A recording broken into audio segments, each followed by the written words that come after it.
I've been asked by our dear Ananta Prabhu to say something about, how did he put it? Something about,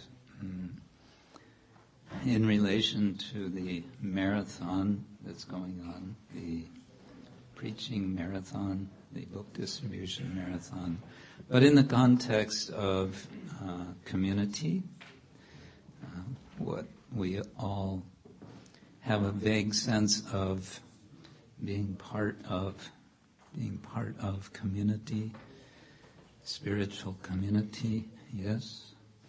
Spiritual community is a good thing. It's present in some unclear form sometimes. So I'll just maybe say a few disorganized points, because today, as you heard, was a little party, and so it's my day. I can say whatever I want.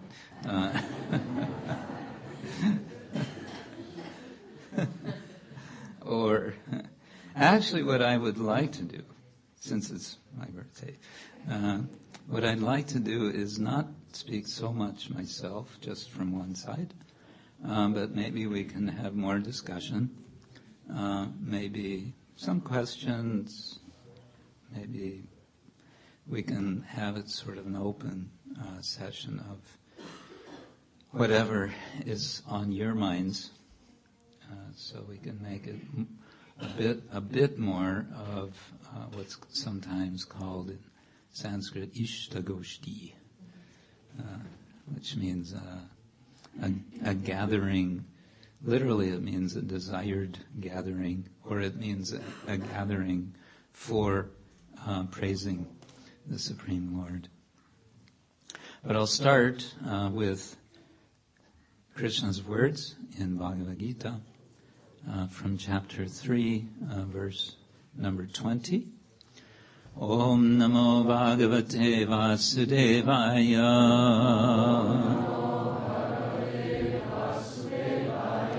Om Namo Bhagavate Vasudevaya.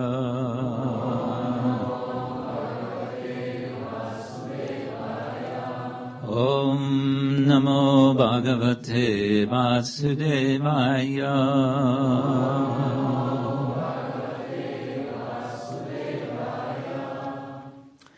Verse 20 goes like this. Karmaṇaiva hi saṁsiddhim. Karmaṇaiva hi saṁsiddhim. Āsthitāḥ janaka-ādayaḥ. Āsthitāḥ janaka-ādayaḥ. Loka-saṅgraham evāpi. Loka-saṅgraham evāpi.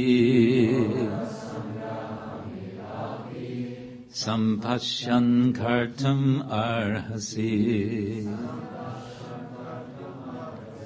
Sampaśyan kartum arhasi.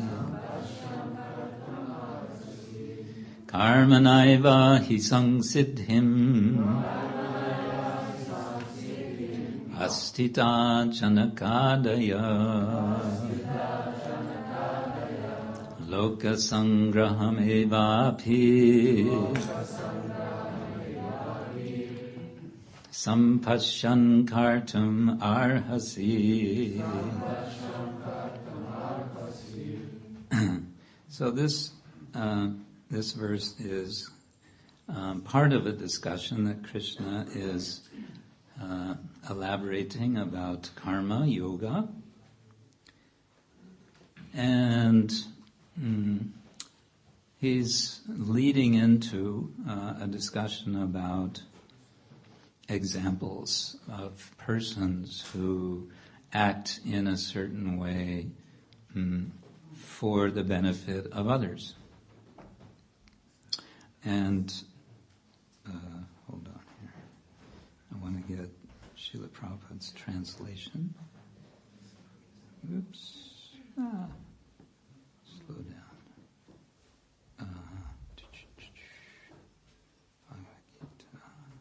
Bhagavad-gita, chapter 3, text.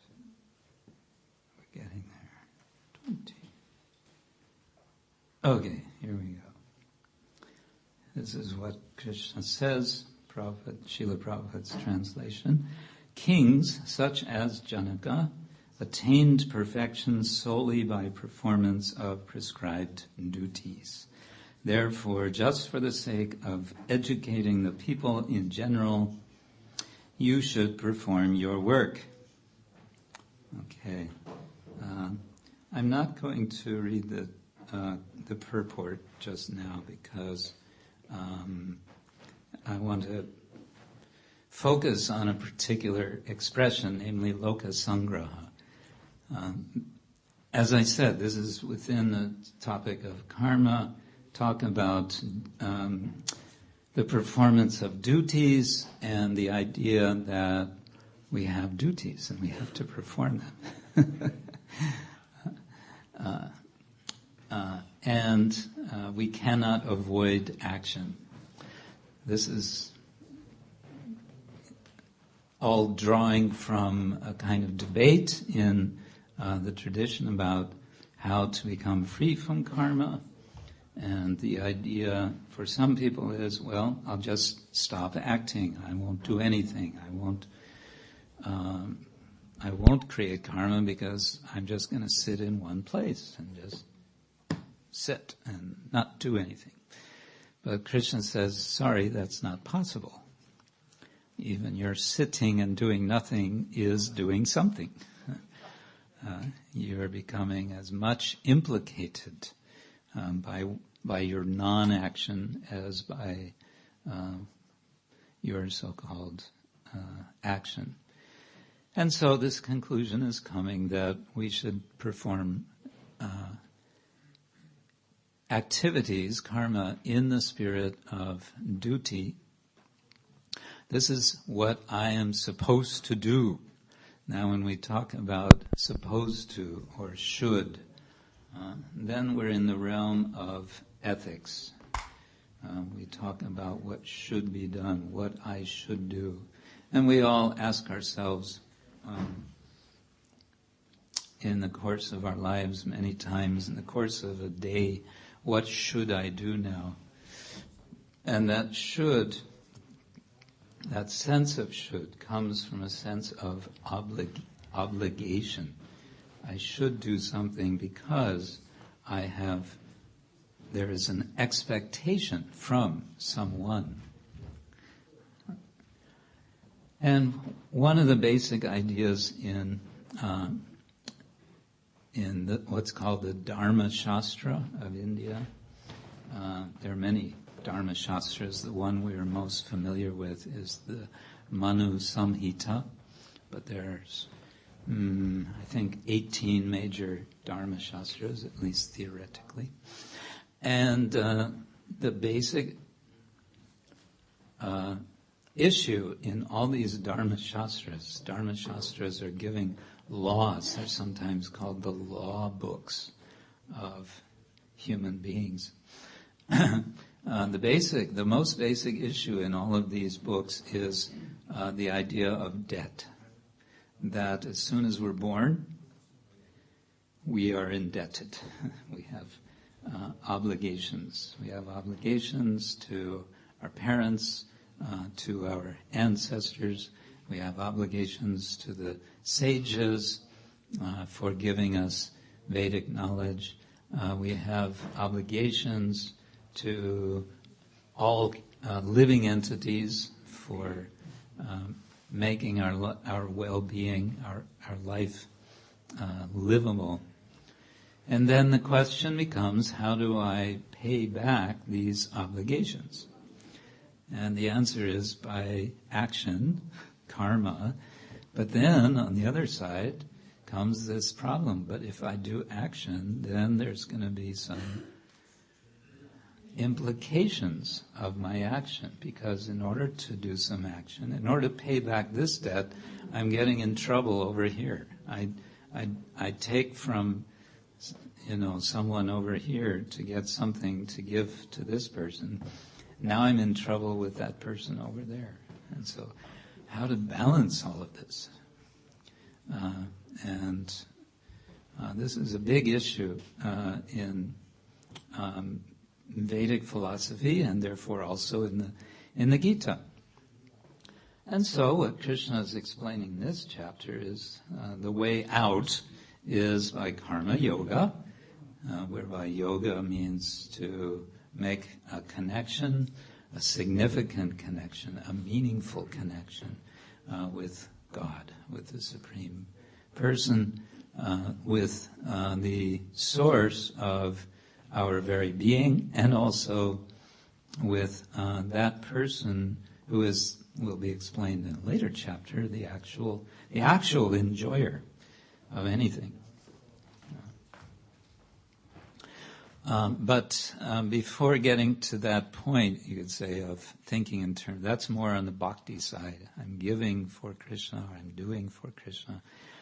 On the more karma yoga side is the idea, I have a duty, I have obligations, so how am I going to pay those obligations without getting further implicated, without getting into more trouble with my karma? So the basic solution that's being given in this chapter is you have to perform sacrifice. And sacrifice means giving up something. And then there's so many ways to do sacrifice, and that'll be explained also in later chapters. Krishna is actually very broad-minded. He says you can do all kinds of things as sacrifice. One of them that I find a little amusing, Krishna describes the sacrifice of breath, where you breathe pranayama, basically, but you practice it in such a way that basically you can give up breathing altogether. Sacrifice your breath. No more breathing. Sounds like fun, huh? Thank you. No, thank you. Here, Krishna's saying something very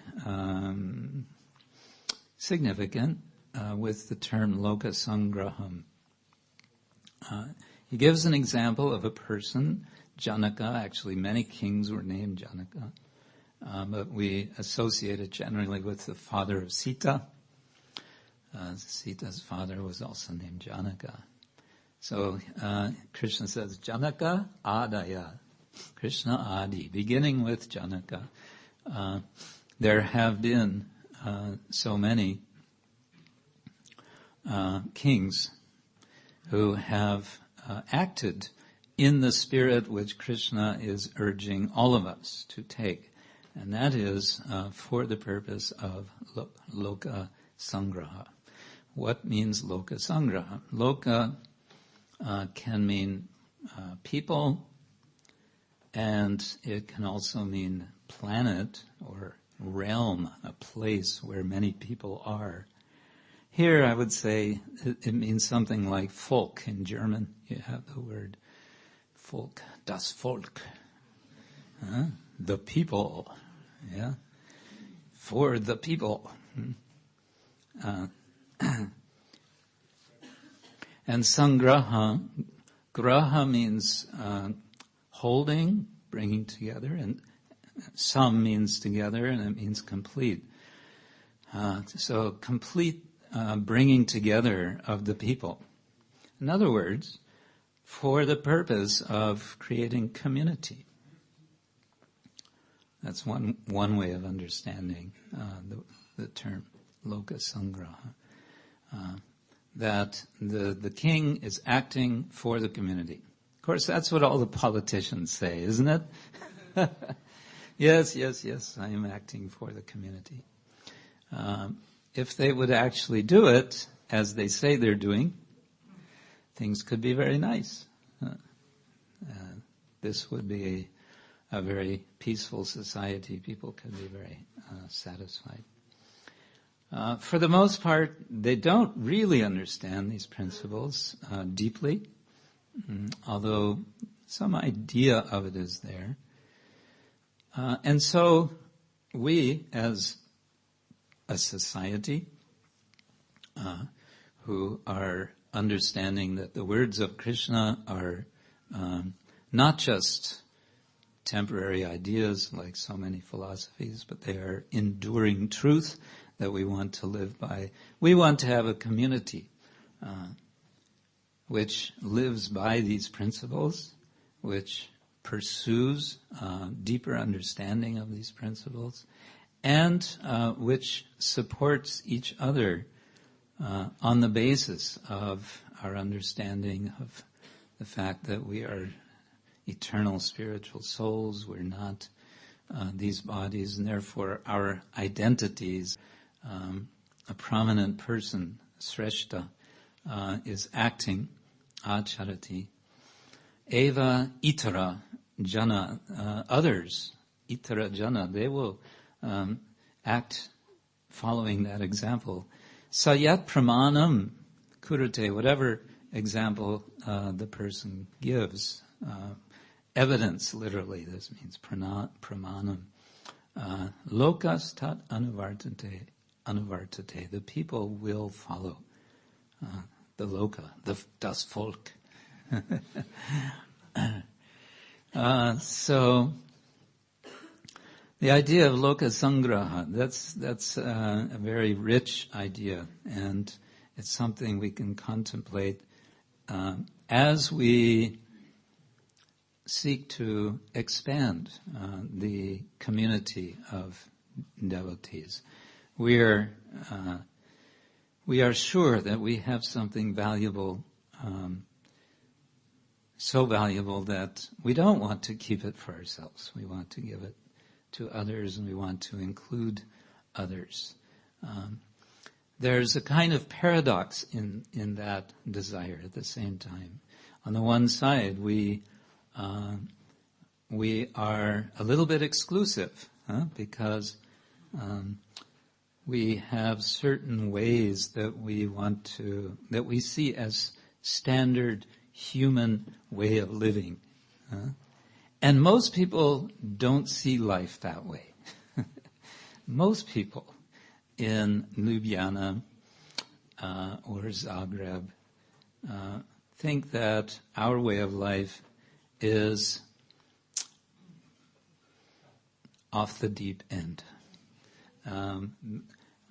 The regulations that we follow, the restrictions in our activities that we follow, people think, no, that's too much. It's not for me. So on the one side, we're quite restrictive.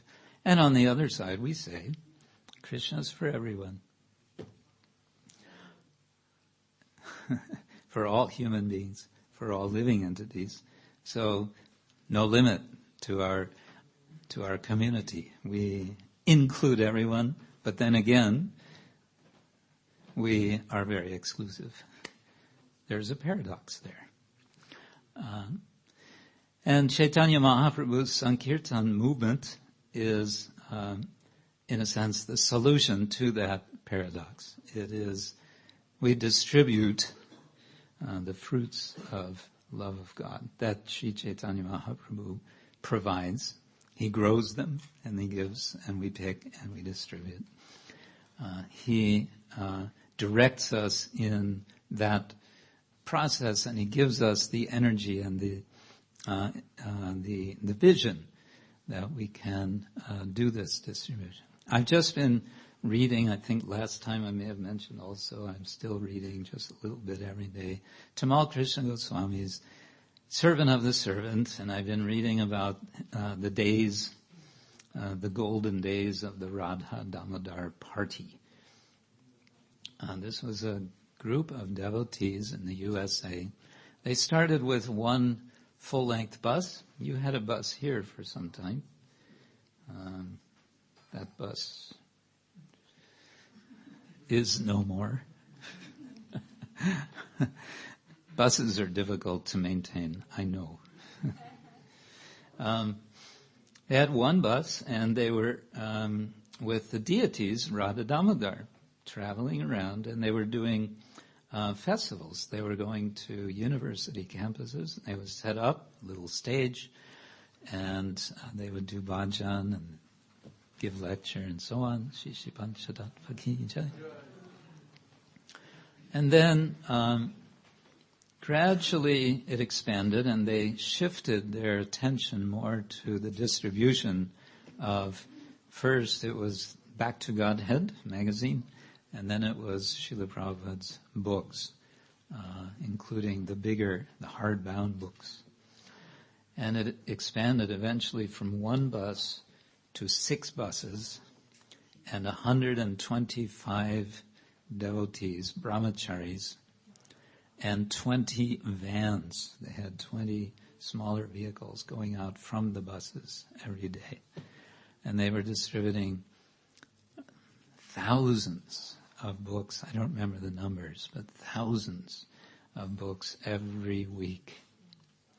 And the energy that they had, this is what I find so exciting in reading this, the kind of intensity that these devotees sustained week after week, month after month, coming together and then going out to distribute the message that Chaitanya Mahaprabhu gave us through the disciplic succession, especially Srila Prabhupada. So that kind of spirit, well, I must admit, we haven't seen that for a long time. The kind of intensity of that.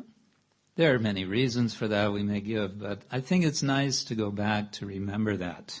And so I'm just sharing with you that you may also want to read such book as this.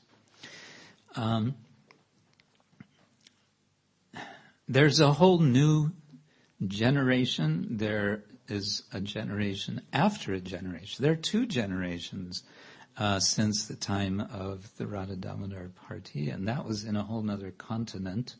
This is Europe, this is Slovenia. There are still many people, believe it or not, who have never heard of Krishna. Imagine that. Is that a good thing? Not so good. No. So, I think it's nice to reflect on this. We may not be the ones who go running around in the freezing cold, but if we can think, how could I be somehow instrumental in getting this message, this sublime message, to others? If we think, what could I do with all my limitations, my duties, my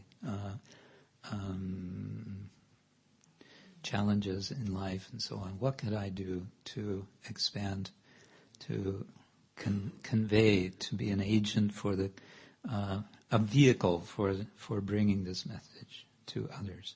Or how could I, when someone gets this message, help that person to better understand the message? In other words, how could I do the business of the community, the essential business of the community, which is Lord Chaitanya's movement, Shishi Panchatattva's mission? How could I do that? Well, I've already talked longer than I intended. I wanted to keep it shorter than that. These are just random thoughts. As I said, maybe there's some question about, doesn't have to be about whatever I've just now said. Any other topic you want to raise, we can maybe consider. Yes, Raso Dadi Hari. Today you read this offering that you Yes. said this quite esoteric thing about Guru one. One, and then he's like everywhere. Yes. What is your understanding of this? What's my understanding? My understanding is very esoteric. Let me see if I can recover that. Where did I have it? Here.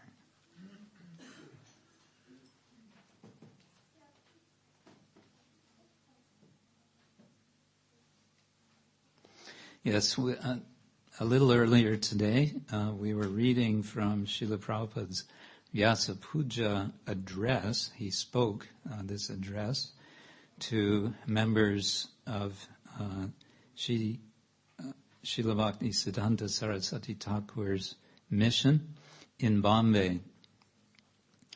And this was in I think I said 36, but I think actually it was 32. Well, now I'm curious.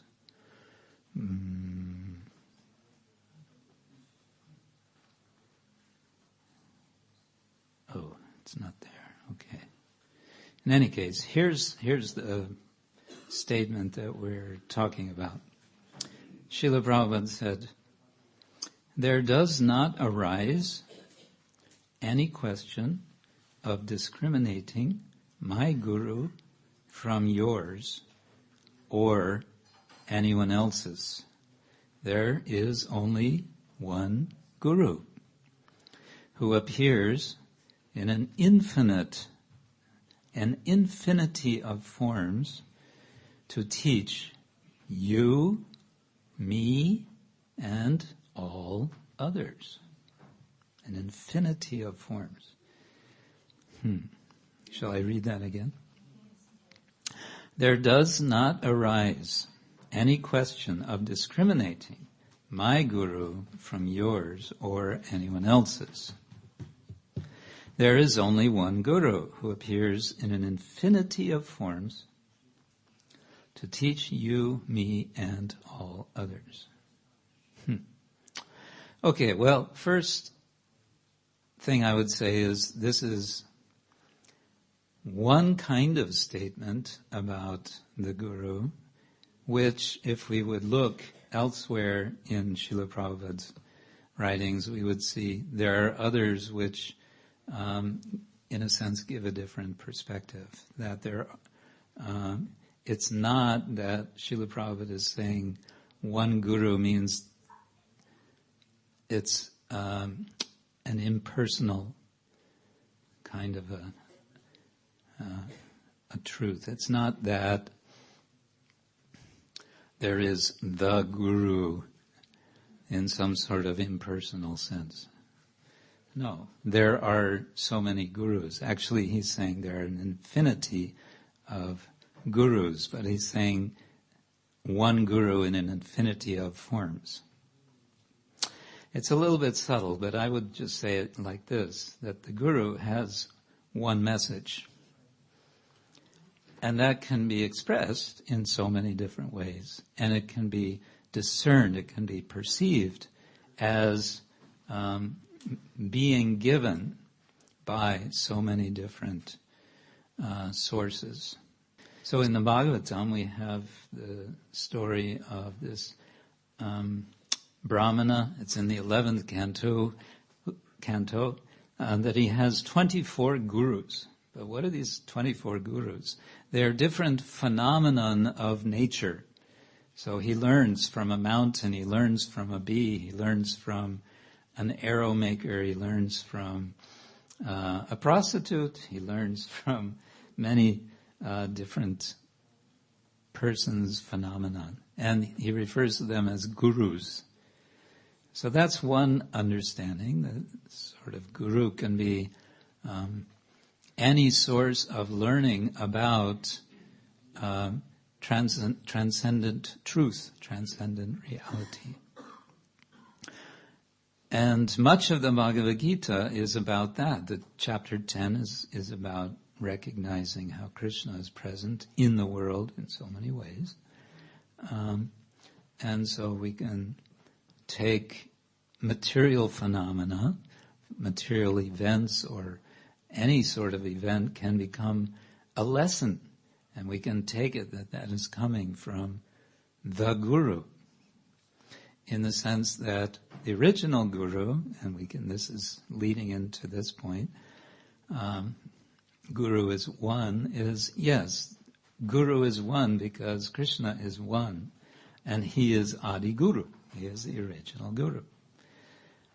Now, what does Guru mean? It means one who is teaching and liberating, bringing us from conditioned life to liberated life and ultimately to pure devotion.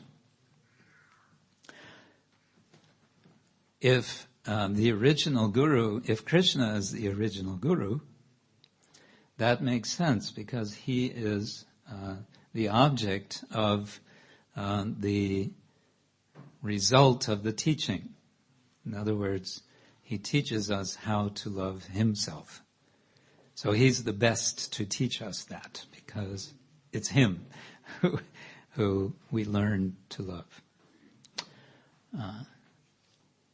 And then anyone who is taking up role of Guru, and here I think the word role is helpful, is acting on behalf of the original Guru. And so, as Prabhupada says, the Guru, who appears in an infinity of forms to teach you, me, and all others. We can say the Guru is Krishna. He is appearing for us. We perceive Krishna in our own Guru, Diksha Guru, Shiksha Guru, or Shiksha Gurus. But we can also perceive our Guru, the Guru, in a word, a comment from anyone, from another Vaishnava, from a Vaishnavi, from a non-Vaishnava. If we are perceptive, if we are sensitive to the message of the Guru, then the Guru can communicate the message to us in so many different ways. That's my understanding.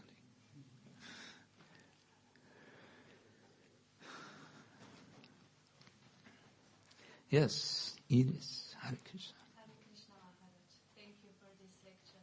You're welcome.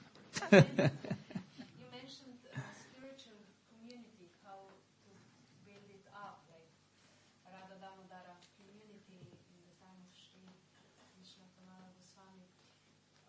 How can we develop this feeling that we want to belong to spiritual community, and how to build it up? How to build up this sense of belonging. Well, I think it starts with understanding that whether we know it or not, whether we like it or not, we belong to Krishna. And start with that starting point, then we can understand others' needs to feel that they belong. And then we, not worrying so much about, do I belong? Do I feel like I belong? Instead, we can be concerned, do you feel that you belong? We can be more concerned with others' need. And then, by concentrating on others' need to belong, then naturally, as a natural byproduct, we will see, yes, I also belong here. This is where I belong. Where else would I be? If I weren't here, where would I be? Of course, we all, and this is kind of what makes our lives sometimes complicated, is we recognize we all have different circles of belonging. We have our families. We have our circles of friends. And we may have our circles of colleagues that we work with and so on. And that's life. Sometimes these may come in conflict with our need for spiritual belonging. We want to, first and foremost, be part of Krishna's family, and maybe we don't feel all the reciprocation we think should be there, whatever it may be. Why? Because everybody's preoccupied with their own concerns and so on. So this can be challenging. But if, despite all of that, we say, all right, I belong to Krishna. So essentially my problem is solved from the get-go. I belong to Krishna. And I remember one of our leading devotees, when I was in Amsterdam, he used to say, we should feel that even if everyone else goes away, I will stay here. I will stay with Panchatattva. Maybe everyone else goes. Of course, that's not a happy thought. We want everyone to feel at home. But if for some reason, no, that's the way it is, I will stay. So that, as a basis, I belong to Krishna. I think this is, if we can be clear on this point, then everything else develops out of that principle. And it's all about caring. Community is about caring. Caring means I may have this or that problem, but I care about others. I care about others' welfare. I do what I can for others. I listen to others. I'm open to others' needs and so on. My needs are secondary, others' needs are primary. But that comes only when one is settled, feeling safe that I belong to Krishna. If that sense of safety and belonging is not there, then one will always feel insecure, disturbed, not peaceful, and therefore not happy. So we all want to be happy, yes? And to be happy, we need to be peaceful, yes? Yes. And to be peaceful, we need to feel that we belong, yes? And who do we belong with? Krishna, yes. Is that okay? It's a big subject. I think much can be said about community development, but a lot of it is just kind of common sense. There's, just a matter of, sometimes we're not very much in tune with basic common sense, which is that we all have many sorts of needs. We all have spiritual needs. We also have social needs. We have physical needs, psychological needs. Bhaktivinoda Thakur talks about this. And just to acknowledge this about ourselves, first of all, and then we can acknowledge it in relation to others. Then we can, interact nicely, and we will like to be with other devotees, and they will like to be with us. And then it's nice.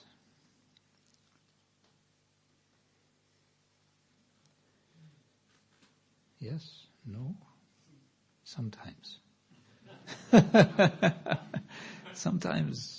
Sometimes we want to be by ourselves, isn't it? I'm like that. And we need our space also. Not that we're, always in Grand Central Station. Sometimes we need our own space. And that's okay too, and that we should also respect others, to have their space. We each need our space. Some need more. I need lots of space. Sometimes. But we have both needs. We need to be separate, and we need to be with others. We need community, and we need a sense of separateness. We need both. It's all part of being human. We are not herd animals. Herd animals like sheep or reindeer. We're not pack animals like dogs and wolves. We are human beings. So we like to be with others, and we like to have our own space.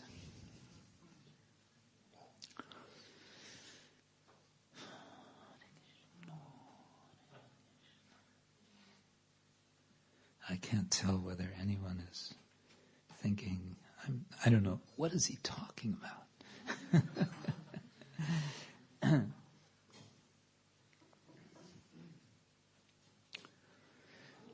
Let's see, it's 5 to 10. What's our schedule? Kirtan? Should we have Kirtan now? Or is there one more question? Yes, I have. I should have known. Actually, it's not a question. Oh, it's a comment. It's idea. Idea. Yes. I saw the devotees in Hungary make a book. It's not a big book. It's a book about Bhakti Yoga. It describes everything. Why, what we are represent, who is Krishna, our festivals. So I was looking for this copy of English to translate in Croatian, but they didn't have. This devotee didn't bring me. So my idea is, we have books like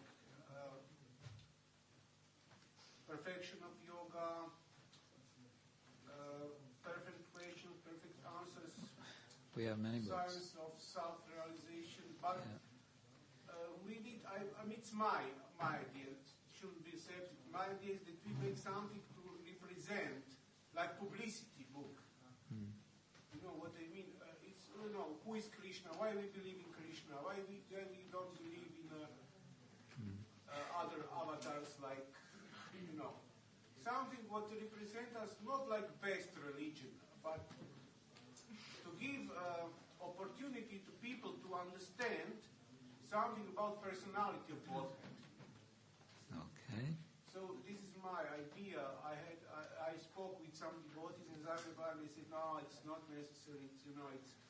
But why? Because some people don't understand philosophy so much. So we have to first give some basics. Basic understanding. Yes, then. Yeah. Okay. They will say.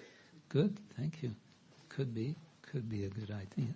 Like you wrote Bhagavatam for the students, Yeah. Something like this. Yeah. Well, on that sort of note, I'll share my idea for Sunday feasts. Sunday feast programs. I may have already mentioned it, but anyway, I'll do it again. I mentioned it to Konteya Prabhu a few weeks ago. He is one of the main promoters of congregational preaching in ISKCON. And he liked it, and he said he's going to include it in his seminar on the subject of the Sunday feast. And that is that we, you're going to laugh, that we have name tags. Name tag. My name is Krishna Kshetra Swami. What's your name? Oh, okay, such and such. How many of you here know the names of all the devotees here right now? Anybody? Who knows 90%? No? Who knows 75%? Okay, 2 or 3. Who knows 50%? Okay. Who knows 20%? Who knows 5%? If you know 5%, would you like to know 10%? I don't mean to put it in percentage numbers, but would you like to know more people here? What could make that possible to know more people?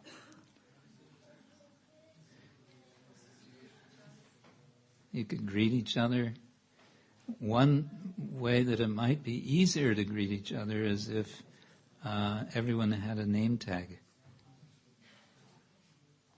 I'm serious. They do this in America, in American churches. I've seen it. And it really works. People really get to know each other because everybody knows everybody's names.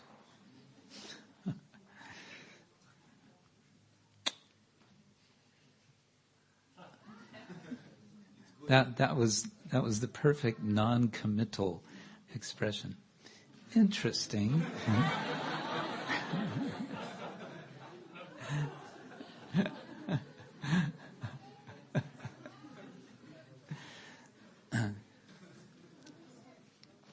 Usually what I get is the temple leaders say, "Oh yeah, very good idea." And then that's the end of it. Anyway, so that's my little suggestion for the day. All right, thank you all very much. Srila Prabhupada ki jai. Ananta Koti Vaishnavinda ki jai. Shri Pancha Tattva ki jai. Gaur Premanande.